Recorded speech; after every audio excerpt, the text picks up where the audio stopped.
Okay, I don't see anybody in the waiting room. Jim, it's 8 o'clock. I'm going to hand over to you. Thank you, Phil. And good morning, good afternoon, good evening, depending on where you are. This is the December 1st conference call for the IAASB CAG, and this is a public session. The purpose of our meeting today is to discuss the project proposal, which is the development of a separate standard to audit financial statements of less complex entities. I'd like to welcome a few guests this morning. First, Tom Seidenstein. Tom, do you have any comments for the CAG? First of all, thank you for making the time to be here with us today. It's a special meeting, but an important one for us because eliciting your support is an essential due process step. And this project, the audits of less complex entities, is a priority one for our board. It's priority for two ways. One, from a substantive standpoint, because on the substance, we are committed to finally taking a stand and addressing this issue, and are concerned about the proliferation that deal with LCE issues. And secondly, from the way we work, this is really how we're becoming more agile, and you'll see how we're getting immediate input from a large group of stakeholders throughout the course of the project. And this is a little bit of borrowing from agile techniques. And for me, this has been one of our pillars of becoming a more agile and responsive and innovative standard setter. So to me, I hope we'll get constructive feedback, but I also hope that we'll have some embrace for this effort, even if you're somewhat skeptical about the outcome. I think we're taking some steps to mitigate the risk associated with it, and we obviously will follow a rigorous due process in the development of any standard for LCEs. So thank you, Jim, and thank you everyone again for joining us today, and thank you for your support of our efforts. Thank you, Tom. Thanks for your perspective. I also wanted to recognize that we have some other IAASB board members here, including Fiona Campbell, who is the deputy chair, and Kai Morton-Ogden, who is the working chair of this particular task force. We also have our observer, Mr. Shiago Kashawai, and we have a new CAG representative, Barb Vanich, the PCOB. She is replacing Megan Zeitzman, who has moved on to be a board member over at the PCOB. We also have our public observers, which are joining us through the YouTube broadcast. We do have a couple of apologies. Galen Hansen, who is the IAASB CAG chair, is unable to attend due to a conflict meeting. And Barb Minuch cannot be here as the PCOB observer for this particular meeting. So I think this is a very important topic. I think there's lots of discussion, and there's been lots of interest from CAG on the LCEs, the different streams for the LCEs. So we're going to hand this over to Kai Morton to go ahead and talk about where the task force is moving relative to the LCEs. Before I do that, Phil, I just want you to explain the Zoom protocol. Yes, I'm just quickly going to run over it. I'm sure most of us are familiar with it now. We ask that you just please stay on mute. Once Kai, the working group chair, has presented the presentation, there will be an opportunity for you to raise your comments or questions. So please, within the Zoom function, the chair, Jim, will ask you to speak. And once you are completed or finished with your question, please use the raise hand function to lower your hand again, and please go back onto mute. I have the facility to lower your hand in case I think you have forgotten. If you have intentionally lifted your hand for another question, then just please raise it again.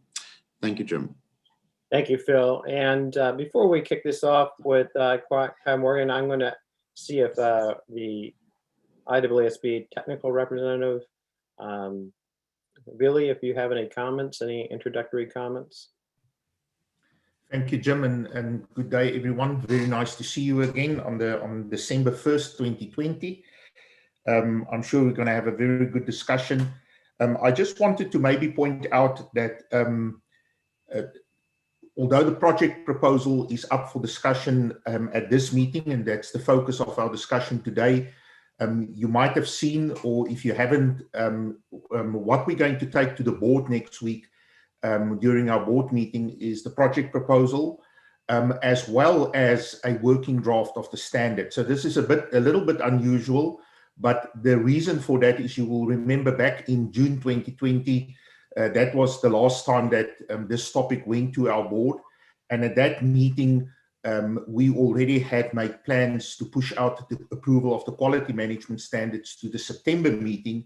And therefore, we knew at that stage that the first opportunity to come to the board again would be the December meeting.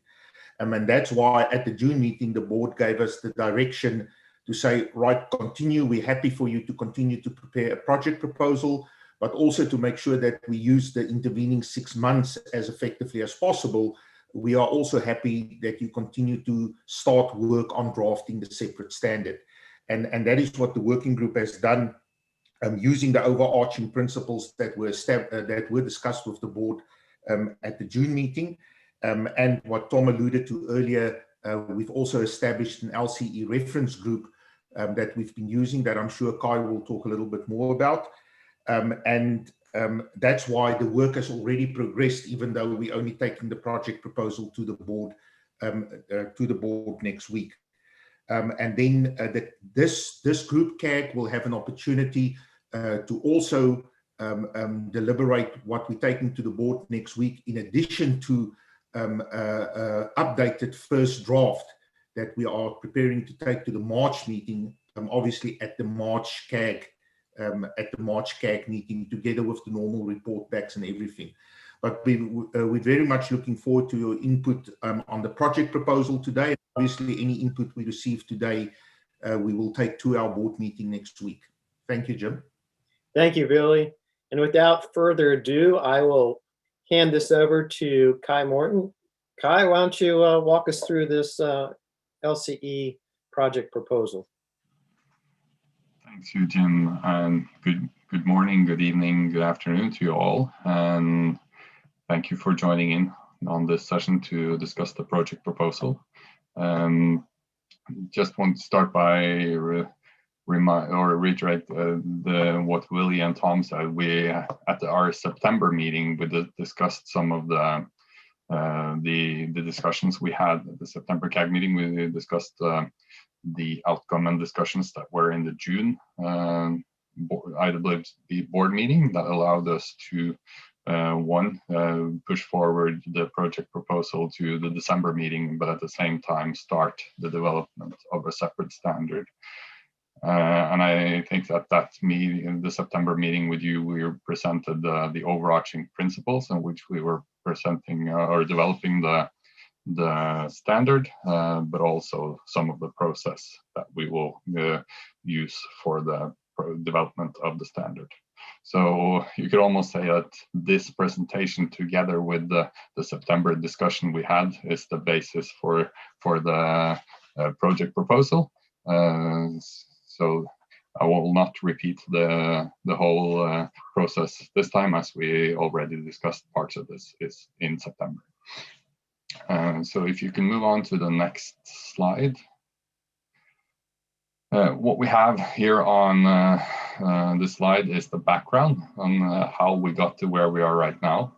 You can see it's been a long and winding road of different areas, starting back in 2009 with clarified ISAs, and then moving on to specific discussions on issues related to audits of LCEs, starting out with the first Paris Roundtable in 2017, followed by board discussions on that, how it could be addressed, development of an informal working group to start exploring how this can be done, and then forming a working group in 2018, and then publishing a discussion paper in 2019, together with the Paris Roundtable, and then summarizing the feedback from that discussion paper and other outreach. That was the basis for the discussion that we had in the June IAASB board meeting.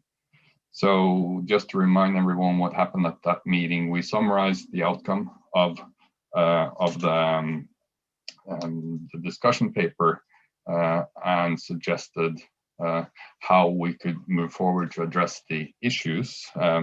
As we established two work streams, one focusing on the ISAs in general, what we now call the CUSP work stream, because some of the feedback that we got on the discussion paper was related to the ISAs in general, not only the LCEs. There was a formed work stream to look at the complexity, understandability, scalability, and proportionality in related to the ISAs. So that's a separate work stream that we'll not discuss today. But they are then drafting principles on how ISAs should be developed going forward in order to avoid the CUSP issues. What we'll now look more into is the separate standard, where we agreed in June to start developing the first draft that will be presented now in December, together with the project proposal. So I think you can move to the next slide. So some of the objectives of the project that we will do to develop the separate standard. One thing that was clear from the discussions we had, both in the feedback from the discussion paper, but also the discussion with the board in June and the other outreach, is that high or quality, maintaining a high quality standards, and that the standards will allow for high quality audits is crucial to this project. So that's one of our objectives, to make sure that the standard allows for high quality audits, maintaining the confidence of the users of the financial statements. Also, the feedback both on the discussion paper and other outreach is that we need to focus on audits. So we intend to have a standard that will deliver a reasonable assurance opinion. We also want to focus then on that the standard is allowed to be used effectively and efficiently on audits of less complex entities. So this separate standard is built on the basis of the ISAs and the same principles as we showed you the last time, but we've tailored towards the audits of less complex entities, scoping out areas where it's not applicable. And we have a separate applicability section in the front of the standard to define if you're in scope or not of the standard. And then we focused on including the requirements from the ISAs that are necessary in order to obtain a reasonable assurance and provide an opinion based on that.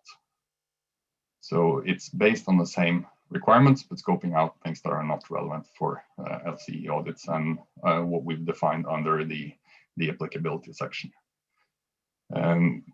It's also then promoting the consistency and application.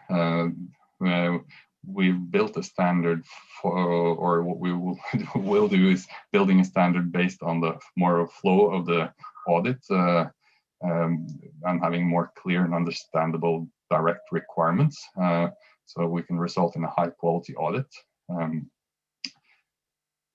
We've also considered, or will still consider, the public interest benefits of this, and public interest is very much in focus for this project, as we see that SMEs or LCEs is a critical contribution to the world economy, and a lot of the entities in discussion or in the different jurisdictions are LCEs or SMEs, and would potentially fall under the scope of this standard. And then again, high quality audit to the appropriate in the circumstance of less complex entities, what we continue to focus on here. When we, as Willie alluded to in his opening remarks, we have on this project, we have established a reference group. I think we can move on to the next slide. So based on the discussion in June, we started the development of a separate standard. As both Tom and Willie alluded to in their opening remarks, we established a reference group. The purpose of the reference group is to provide us with feedback on development that we've done, so that we can get timely feedback on our ideas and our development as we develop the standard. We have in the reference group, we have 16 individuals from all different jurisdictions, but also from different, there are practitioners, but also from other interest groups that have an interest in standards for audits of LCEs. We've had, I think we had 6 or 7 meetings on different topics as we've developed the first draft. They've given us really good feedback if what we're planning on and have included in our standard is usable, and if that fits the purpose. I think the feedback we've gotten so far is really good, that what's been developed in the draft that you may have seen seems to be very reasonable. They like what they see. They find it to be very usable and understandable. But I think a lot of the discussions that we have with both the reference group and other outreach we have end up in a discussion around the applicability. So that's an area we need to focus on to get the applicability right, and that's something we will continue to discuss and also discuss with the board in December. So that's around the development that we've done so far. As you've seen, the project proposal has been attached to the papers that you've given, and also a link, I think, to the first draft, so you may have input on that. So the purpose of this this meeting is to get the input on the project proposal that we will present now in December, and hopefully have approval on. And then the intention is to have a discussion of a second draft in March, and then have an approval of an exposure draft in June 2021. So that's the process going forward. I think we would come back to your group with a presentation of some of this work later on. I think Willie already promised that we will come back to you on some of that, so that will happen. But I think based on this short introduction, together with some of the discussions and the presentation we had in September, I think I would like to give the word back to you, Jim, and open for comments on the project proposal. So I think we can move on to the next slide and then hand back to Jim for comments on the views on the project proposals. Thank you, Kai. And that's an ambitious schedule you have, March of 2001. In terms of feedback from the CAG, are there a couple areas you would like the CAG members to focus on, or is there anything that would help direct you in the work you're doing here in the coming months? I think as it says on this slide, I think we focus on the project proposal. Feedback on the specific drafting of the standard, I think we can come back to later. The draft that you have that have a link to here and attached is a first draft. It's a rough draft based on we have tried to follow the flow of an audit, but we have not used the drafting principles that we want to apply. So we haven't redrafted or reworded a lot of the requirements that are in there. So we focused mainly on getting the content in, not revising it all. And that's what we will focus on between the December meeting and March meeting, is rewriting to make sure that, or even improve the flow of the standard requirements, and also address some of the feedback that we get from the board in the December meeting. All right. Billy, you have your hand up. Yes, thank you, Jim. Maybe just to your question, I think what will be most helpful for us at this point is to get comments specifically on the project proposal, because that is what we want to approve at the board meeting next week. And then obviously any input we get today, we will report back to our board next week as well. Thank you, Billy. All right, well, I'll look to see whose hands are up. I know there was some discussion at one of the previous meetings where we talked about looking at it from a perspective of maybe you should start with the ISAs and just pull the requirements from the ISAs and see what that looks like, because it seems like some of the pushback related to some of the prescriptiveness, and I'll give you an example here. In I think 540, if I'm correct, is about 128 pages long. But is it a case where you might say, well, we're not going to use 540 at all? We're just going to use the requirements of 540? How do you scale 128 down to something that's much more manageable? That was sort of where we had one of our previous discussions, at least in terms of the LCE. I could respond to that and say the way that we've developed the initial draft, we started out by looking at the requirements that are in the ISAs, trying to pull out the, let's say, core requirements, the ones that would be necessary if we would fit in the applicability of how we define that in order to receive reasonable assurance. So as for your example on 540, then we've scoped out the complex estimates. So some of the length of the standard comes out if you scope out complex estimates. So we've included requirements to address the easy or the non-complex estimates. So that's one example. And I think also you alluded to application material.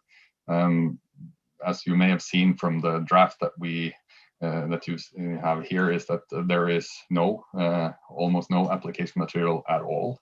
When we started the development of the separate standard, we said we want to have limited application material.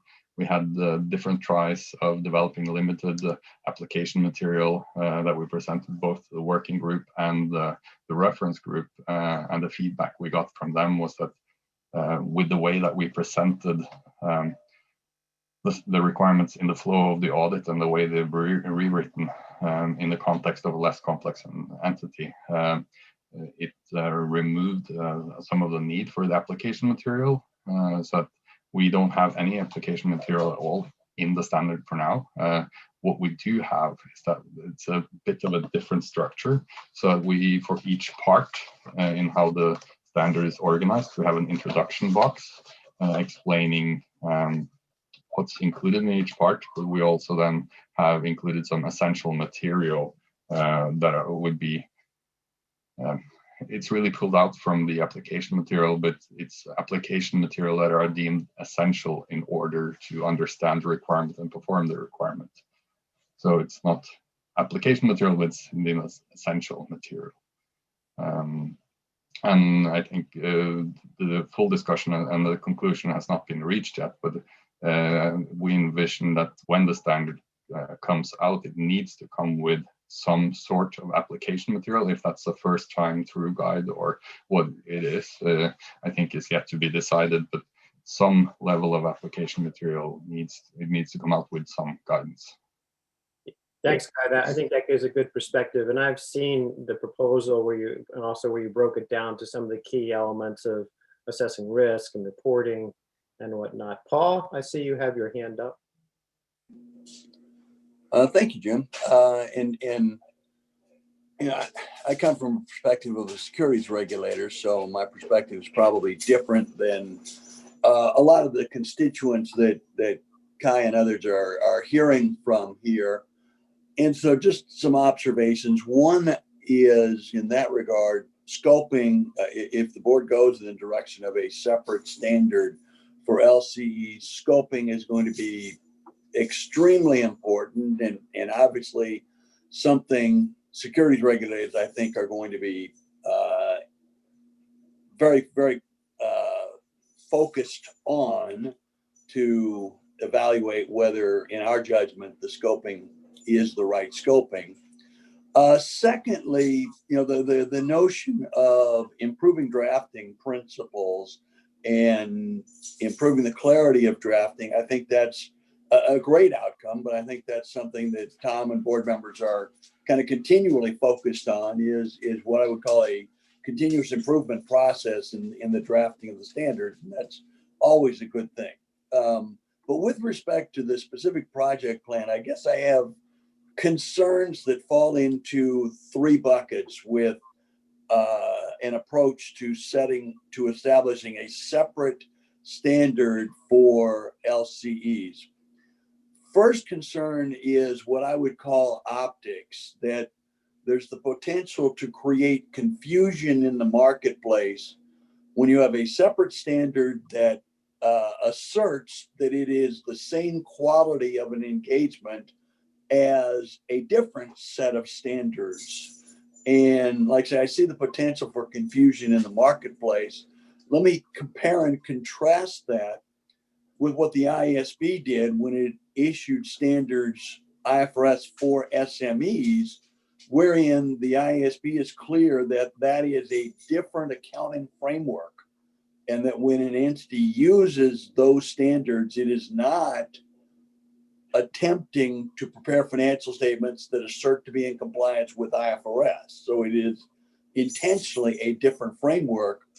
Here, if I understand correctly, the board is intending to issue a separate standard, but with the same framework, the same outcome. So I think there's danger of confusion in the marketplace from that. Second is there is a risk, and I appreciate Tom's point about the due process around this, which is obviously important, but there is a risk that the board could inadvertently do some things that lead to the actual standard being of some different level and likely lower level of quality than application of the full ICEs. And then the third is, it strikes me that this creates a maintenance challenge for the board going forward, because as the board changes other ICEs, it is going to have to run either a parallel or a very close thereafter process to think about how does the change in an ISA need to be captured in the separate LCE standards so that they don't end up diverging over time. So those are the concerns that I have, and this is personal views, all of which causes me to ask the question of whether the board could accomplish its objectives through educational materials rather than a separate standard. Thank you, Paul. That was a number of different perspectives. Before, Kai, if you don't mind, I see Tom has his hand raised, and so maybe I'll let Tom comment, and then we'll go back to you, Kai. Thanks, Paul. On the issue, I guess this is my personal opinion, but I think it reflects the opinion of the board. The issue of scoping is one that's critical, but we've had pretty much unanimous consent that this cannot apply to listed entities and don't intend to apply to listed entity. It's where do you draw the line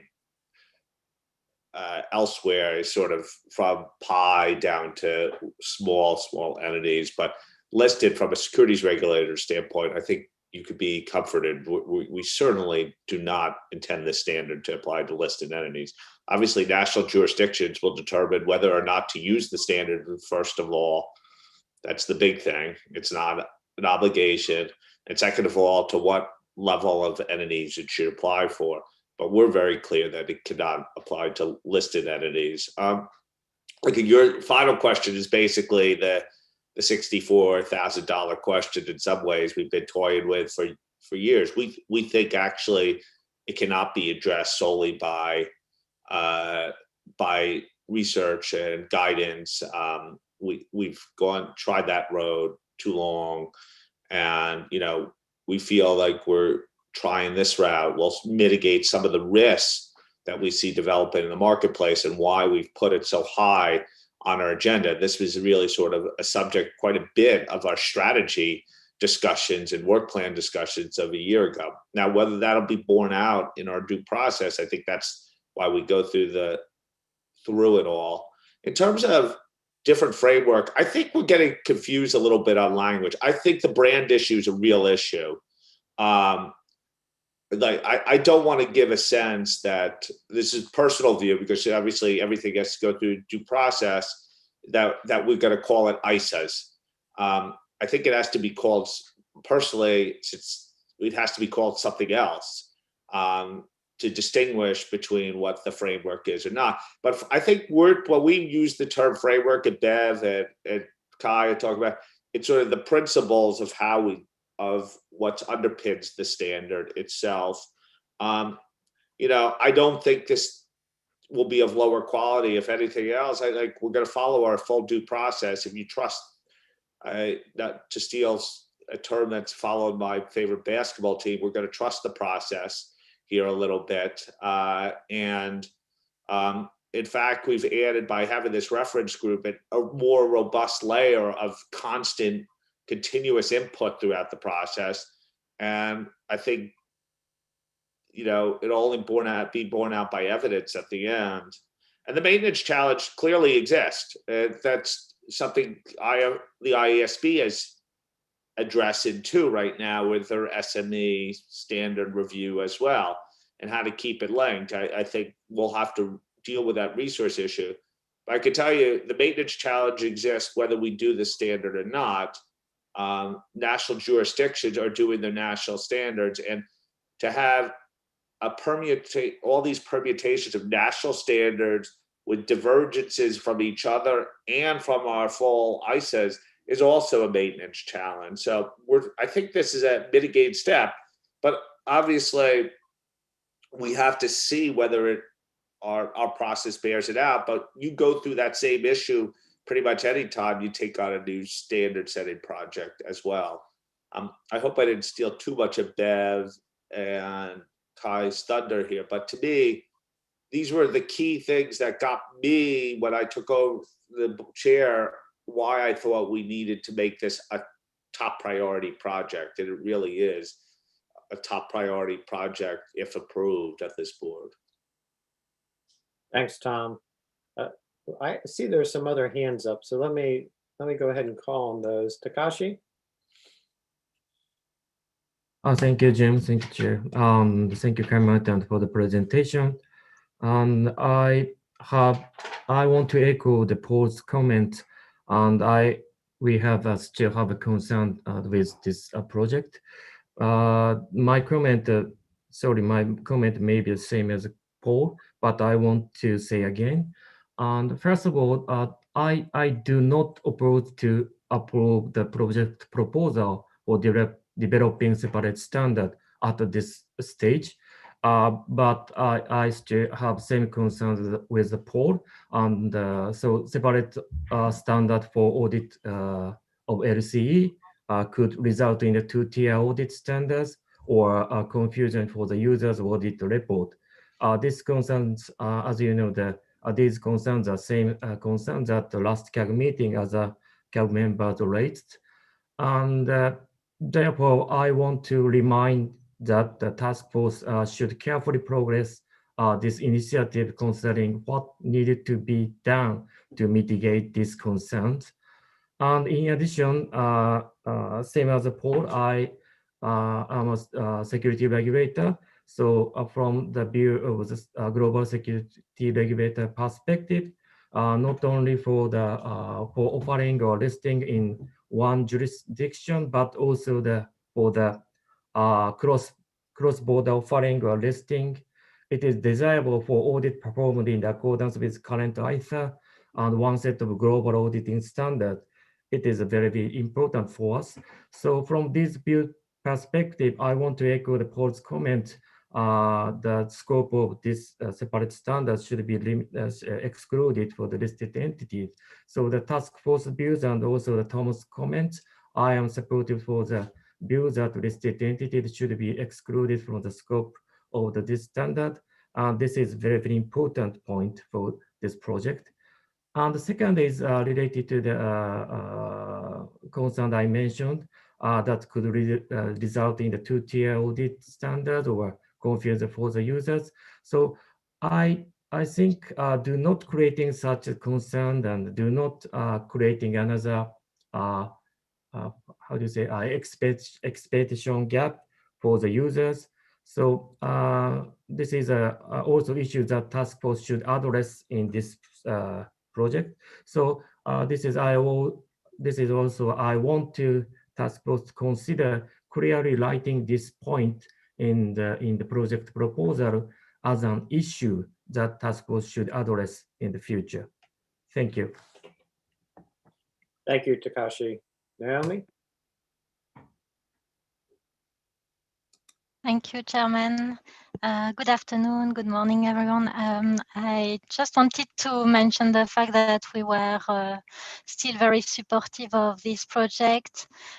This is of strategic importance in our region in Europe to find a solution for less complex entities audit. We have plenty of data in Europe where actually we have realized that the current situation is not tenable with the current full set of ISA standards. So I know I'm contradicting my CAG colleagues here, but we are from a different environment. And as already said in previous CAGs, this project is very strategic for us. So we embrace this project, definitely. I agree that the issue of scoping is very important, and that we need to scope it very carefully. Regarding the continuous input throughout the process, I was wondering if the task force had envisaged to develop examples throughout the project. Maybe you do that with your reference group, Kai Morten, that you just mentioned. So in order to develop examples to show how the standard would be used throughout the development of this project, to show how it will be useful in a practical environment. And then, so to clarify, I had two other questions. One about the framework. Paul mentioned this parallel with the IAASB and the IFRS for SMEs. Do we all agree that here the objective would be to keep the framework of the IAASB applicable to this standard as well? And another point is about the fact that, what will be the difference between applying this standard, or at least your vision, because maybe you don't know yet, but between applying this LC standard and applying the full ISAs. In a way, there should not be any difference in the outcome of the audit if the objective is to have a same quality of audit, but maybe you want more transparency on the standard that has been used. So a transparency in the audit report on which set of standards has been used. So here are my points, Chairman. Thank you. Thank you, Naomi. Next we have Hyson. Okay, good afternoon, good morning. Thank you, Chairman. And thank you, Kai, for the brief presentation about this new initiative, which really, as Naomi mentioned, we are supportive, of course, because we consider the reality in our countries where there is a lot of SMEs or LCs audit, which is to be performed based on ISAs, and in some jurisdictions they have declared full compliance with ISAs, but it's very difficult when it comes to those small and medium-sized entities.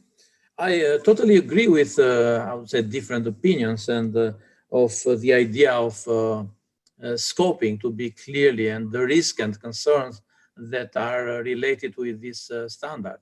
But we have to know that some other countries are developing or are just working with their own standards on auditing for SMEs. And this is the proper way to create something as a basic one to be, how to say, widely used and will be helpful.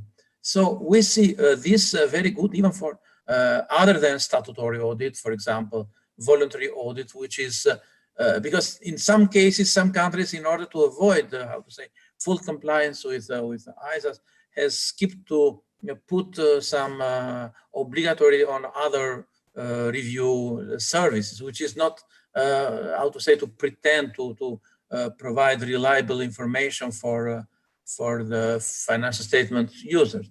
So from that point of view, we full support, and we would like to give our comments, and EFFA will be supportive. So for the scoping, I think it will be clearly, and I think the guidance material that will be, let us say, produced after will be very helpful as well. I understand that when we consider, when we spoke a few years about IFRS for SMEs, it was something very unusual, but it happened. And now it was an idea, audit, and an audit is an audit, but it happened. And let's see if things will be better and will be improved for the users of this information. Thank you. Thank you, Hyson. I think we're seeing some trends in our conversation related to the issues of scoping, related to smaller audits versus some of the more regulated audits. Close? Yes, thank you. Good morning, good afternoon to everyone. Just to say that Business Europe, which I represent, is very supportive of this project. It's, as Naomi already alluded to, it's an important project for the European business situation, and it not only for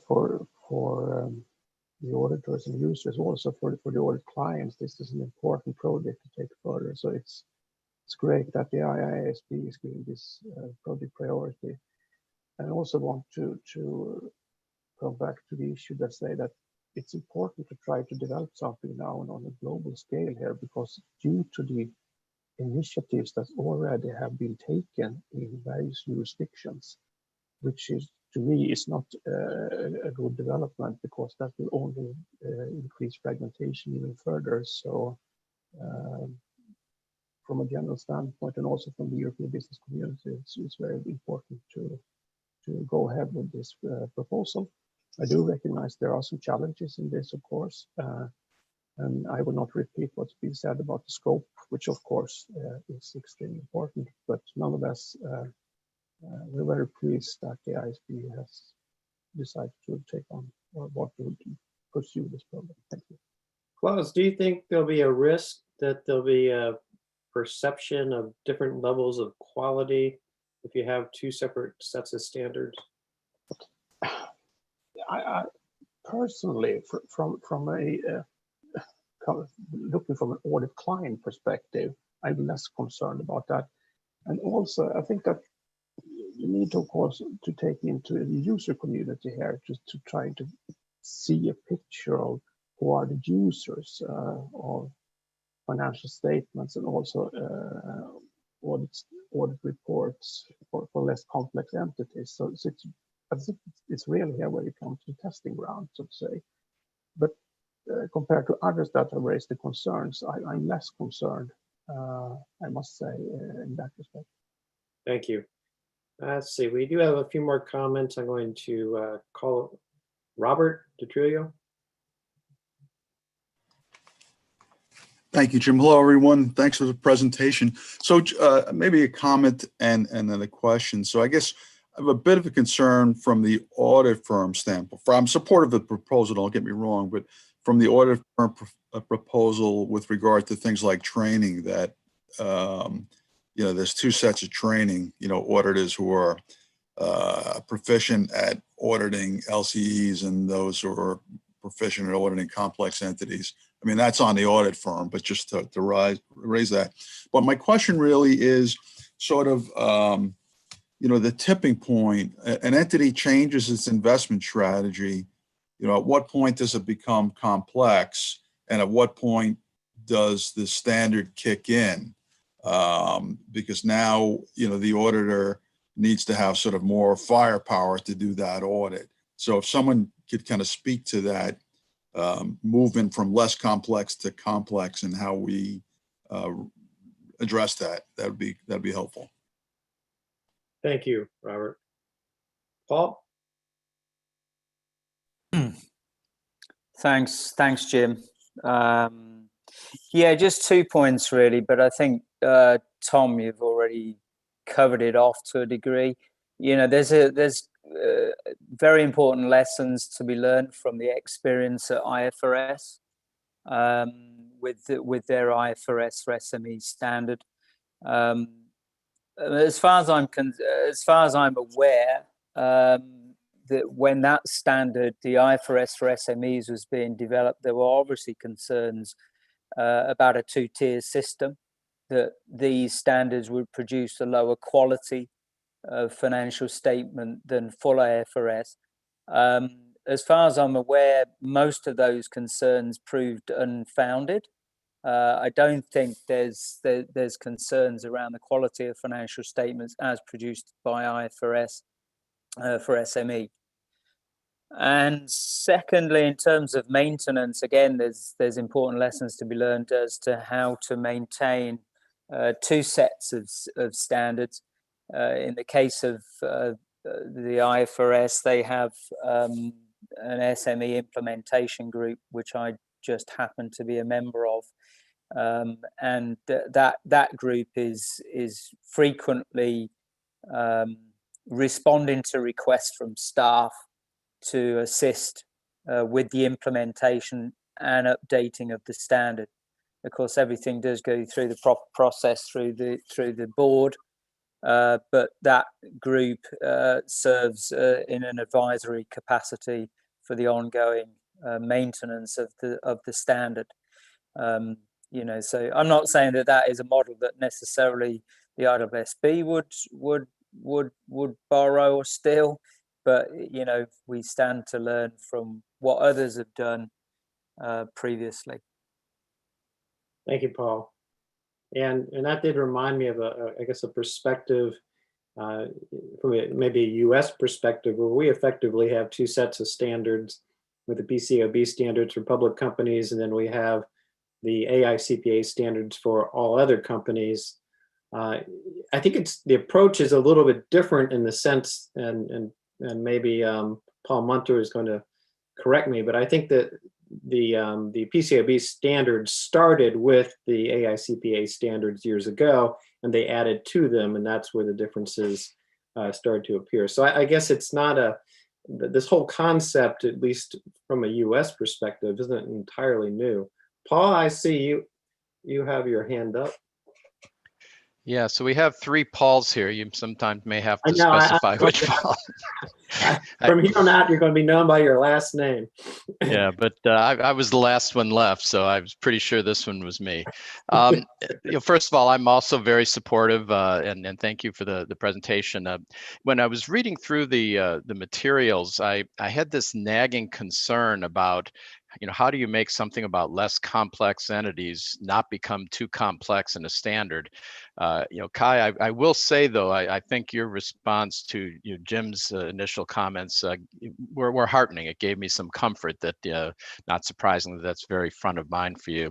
The second comment I had kind of relates to something that Robert just brought up is, how do you, initially, how do you make sure people know when to use the standard and when not to, but also as their situation changes, maybe their complexity changes, how do you know when you trip from one standard into the other?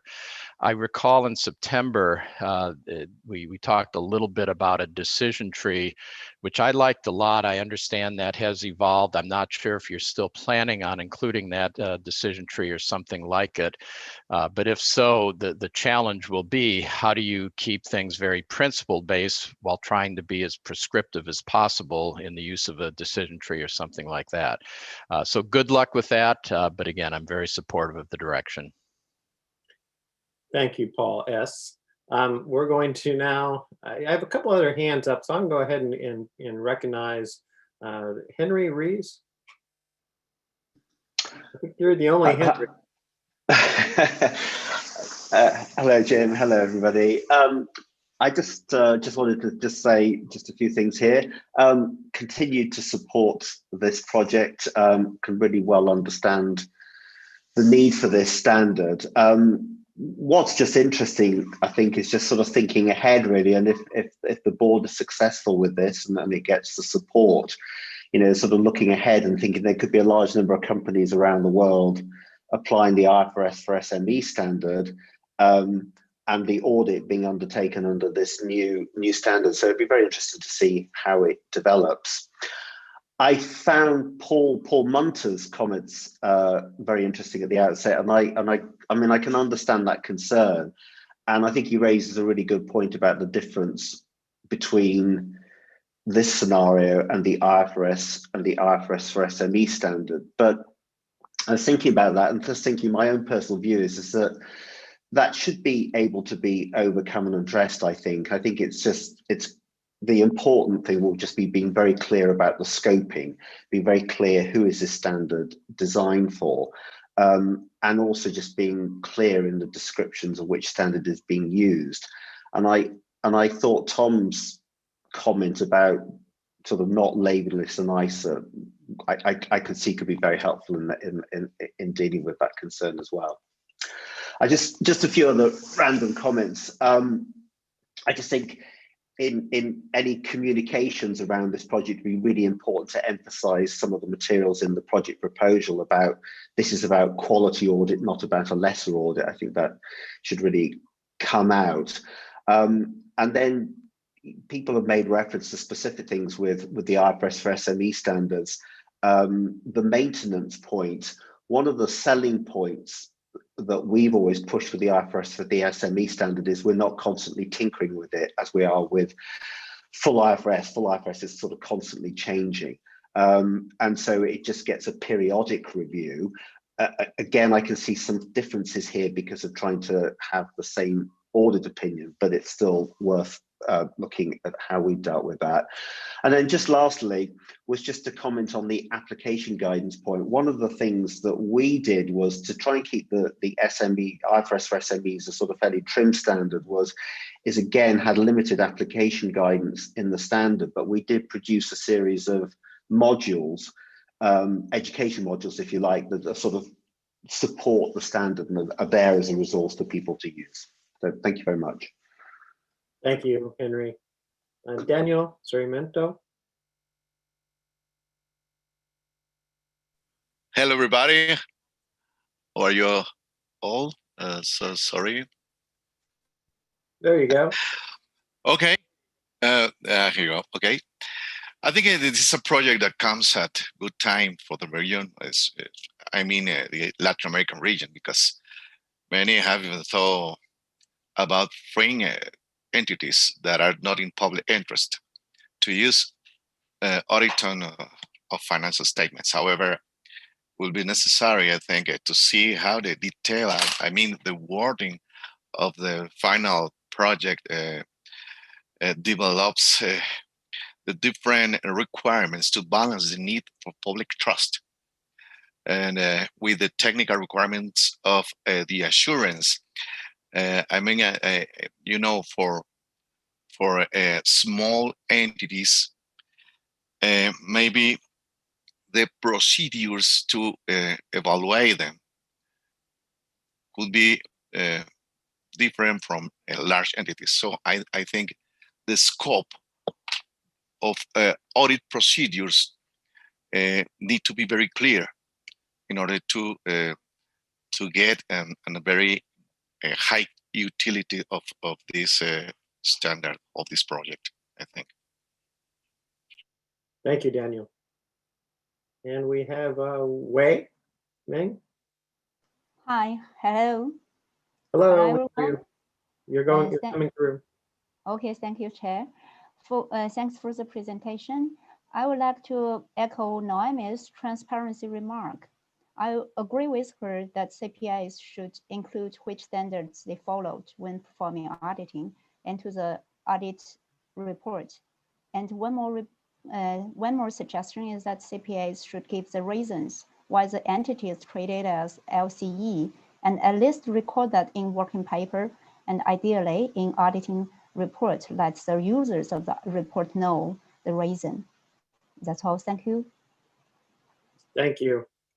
And that is a point that seems to be fairly consistent amongst the CAG members.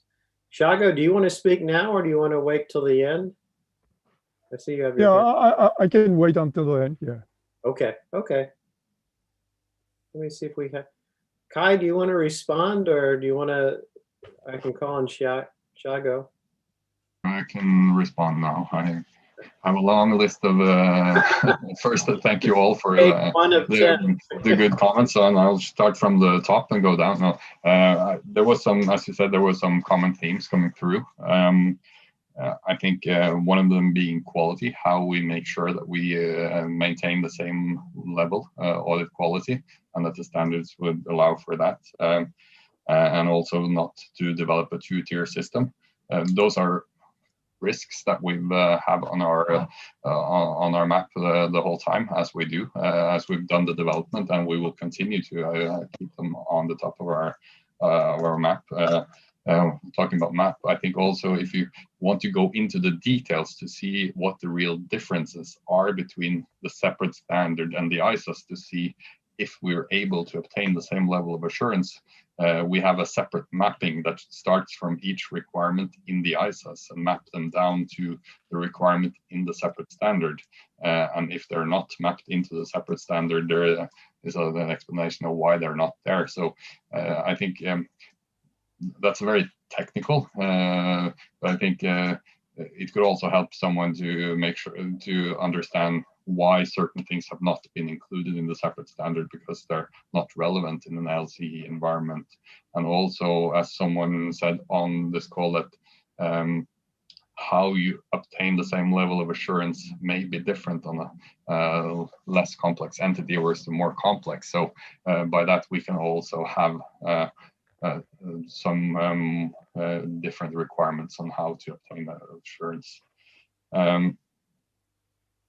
Someone also said if there needs to be 2 levels of training on this. I think from the feedback we had so far, the people reading the standard, they recognize very much the ISAs and the structure or the same. It's just based on the same principle, so it's not something completely new. It's more that it's tailored towards audits of LCEs. So hopefully you should not be able to do it. And I think from the feedback we got so far on some of the outreach is that it's easier to understand what you're supposed to do. So it may help some people on the understanding. Also on scoping, I think the scoping discussion will go on until if the standard is released, or maybe even afterwards. It's something that we will continue to work on, and we have evolved those discussions from the decision 3 that someone referred to here, to when we try to describe a less complex entity, into now trying to have some indicators when you're clearly out of the standard, and then having some indicators of what makes an audit complex. So that's in the applicability section now, indicators of what makes an audit complex, and that's been used in order to develop the content of the standard, what's in and what's out. So if there's, it may be in, let's say, use of internal auditors are scoped out, so that's outside of our applicability. So if you in your audit need to rely on the work of internal auditors, you're outside of the scope of the standard. That could be one example. We do have included in the standard a decision that you on the scoping, so you need to document that you're in the standard. We have also, that's based on the initial understanding, and then we have included a standback later on in the standard after you obtain your understanding that you need to reaffirm your initial decision on the scoping. So that you see, based on now that I know more about the entity, am I still applicable to use or in scope for the standard? We need to do some more work around moving from one set of standard to the others, but I think also the mapping may help on that, because you can then see if I need to move back to the ISAs from this standard. You can see what are the gaps, potential gaps, which requirements are in the ISAs that I have not addressed in the separate standard. Also an update, that's a continuing discussion that we will have going forward, I think, but no firm decision has been taken on that. But we do already have some level of update. We do have updates to other standards as we go in the ISAs today with conforming amendments. It could be one way of doing this, but as I said, this discussion has not been had fully yet, and no decision has been made on that. I think I addressed some of the major themes that came through. If there's some others, please let me know. Kai, I think that was very helpful and very interesting when you said that you would have to evaluate scope as you go through, because I think that's been a concern of the CAG. Shago, I'll go ahead and recognize you. Okay, thank you, Jim. We welcome this initiative, and I appreciate this opportunity to listen to the views of the CAG representatives. At our last meeting, I guess I mentioned that although we prefer one standard, but at the same time we understand the need for this project, and the concerns we had at that time was the timeline of the project and the allocation of resources. Now I look at the new paper that on the timeline, it's suggested that the ED exposure draft is targeted for June 2021, and the completion of the project is planned in December 2022, which is 1.5 years after the ED, which may be longer than normal, but it's still, as I understand, the project schedule has been reduced by 1 year, and I think in that sense we welcome this the change in timeline, and we will support it. On the allocation of resources, I noticed that you have established a reference group which will supplement the activities of the working group. I'm not sure whether it will actually reduce the burden on the staff, but I think it's a useful exercise. So on these 2 points, I think we're happy to support the project proposal. Thank you, Jim. Thank you for your comments. I know it's a pretty significant undertaking to go through an entire set of standards. I think that would be somewhat time consuming. But Kai, do you have anything else for the group? Otherwise, I have some closing remarks. No, nothing else. Then thank you very much for the comments and questions that you asked to the project proposal and the development of the standard. I think some of the questions may not be easy to respond to, but I think that together they bring us to a better decision at the end. And so it's very much thank you for the comments that you've given us so far. And if you have further comments going on, we will be back with the proposed standard going forward. Thank you, Kai. I'm sure we'll have more comments with this group. And speaking of comments, just for everyone's calendar, in terms of our next CAG meeting, we will have our CAG meeting in combination with the IAASB. They're going to have their meeting, and I believe it's going to be roughly the 8th through the 11th of March. I assume that it's going to be a virtual meeting, and we'll make final determinations in terms of which day the actual CAG, IAASB CAG will be meeting. But I do appreciate everyone's, the CAG's feedback. I think this is an issue that does receive a lot of attention and is very important to the IAASB. And so thank you, Kai, for your time today with the CAG, and thank you everyone for joining us. And with that, Phil, I would like to close the meeting unless you have anything else that I have omitted. There is nothing else. Thank you, Jim. Thank you, everyone. Have a good day. Thank you and goodbye. Thank you, everybody. Thank you. Bye now.